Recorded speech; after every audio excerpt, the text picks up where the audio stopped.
Students, हम discuss करने वाले हैं 18th अमेंडमेंट को। ये हम CSS PMS के लिए पढ़ रहे हैं, ठीक है। CSS में पाकिस्तान अफेयर हो गया, पॉलिटिकल साइंस हो गया, करंट अफेयर हो गया, उसमें ये बार बार रिपीट होने वाला टॉपिक है, ठीक है। करंट अफेयर में ये 2010 में आया था और बाकी जो आपके पास सब्जेक्ट्स हैं पॉलिटिकल साइंस और पाकिस्तान अफेयर, इसमें ये वक्तन फ़वक्तन आता रहता है, इसलिए इसको लाजमी स्टडी करें।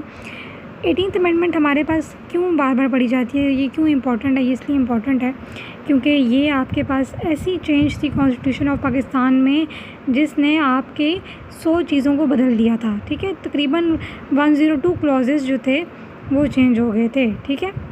इसलिए इसको आप मिनी कॉन्स्टिट्यूशन ऑफ पाकिस्तान भी कहते हैं। नेक्स्ट हमारे पास जो इंपॉर्टेंट चीज़ है वो बैकग्राउंड को स्टडी करना कि भाई क्या ज़रूरत पड़ गई थी एक नई चेंज पैदा करने की कॉन्स्टिट्यूशन में। ज़रूरत ये पड़ गई थी कि आपको पता है कि आपके पाकिस्तान में बार बार मार्शल लॉ लग जाता है। कभी आपके पास जो है अयूब खान आ जाता है, ज़ियाउल हक आ जाता है, मुशर्रफ आ जाता है, तो इस वजह से लोग काफ़ी तंग पड़ जाते हैं क्योंकि आपको पता है मार्शल लॉ में आपके पास आवाम को डेमोक्रेटिक राइट्स नहीं मिलते, ठीक है, इतने ज़्यादा। तो आपके पास ये वजह भी थी और उसके बाद एक और वजह ये भी थी कि ईस्ट पाकिस्तान आपको पता है बंगाल हमसे जुदा हो गया था, तो ये भी एक वजह थी कि हमने कहा भाई हम नहीं चाहते कि आइंदा हमसे बंगाल जुदा हो, या फिर बंगाल तो जुदा हो गया, हम नहीं चाहते कि आइंदा हमसे कोई भी सूबा जुदा हो, ठीक है। तो इस वजह से हमने अपनी पुरानी गलतियों से सीखने के लिए एक ये अमेंडमेंट पास की कि हमने कहा कि अब पार्लियामेंट्री डेमोक्रेसी ही रहेगी। जो आपके पास कॉन्स्टिट्यूशन को चेंज करने की कोशिश करेगा, जो दोबारा मार्शल लॉ को लाने की कोशिश करेगा, वो गद्दार कहलाएगा।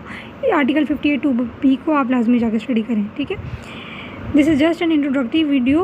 आपको एक ज़रा सा सरसरी सा पॉइंट ऑफ व्यू मिल जाएगा, लेकिन आपने डिटेल स्टडी लाजमी करनी है और भी आपने यूट्यूब वीडियोस देखनी है, ठीक है, क्योंकि मुश्किल टॉपिक है, ऐसे आपको समझ में नहीं आएगा। प्रोविंशियल ऑटोनॉमी आपका जो 18th अमेंडमेंट था उसमें जब ये पास हो गया तो प्रोविंसेस को आज़ादी हो गई कि भाई वो अपनी मर्ज़ी से जो मर्ज़ी करें, जो मर्ज़ी पॉलिसी बनाएं, ठीक है। एजुकेशन पॉलिसीज़ बनाएं अपनी मर्ज़ी से और अपनी मर्ज़ी से हेल्थ पॉलिसीज़ बनाएं। इसी तरह पहले आपके पास 18th अमेंडमेंट से पहले आपके पास सारी पावर होती थी फेडरल गवर्नमेंट के पास, बाद में आपके पास प्रोविंसेस के पास पावर आ गई और ये आपके पास जो जुडिशरी थी उसको भी काफ़ी आज़ादी हासिल हो गई।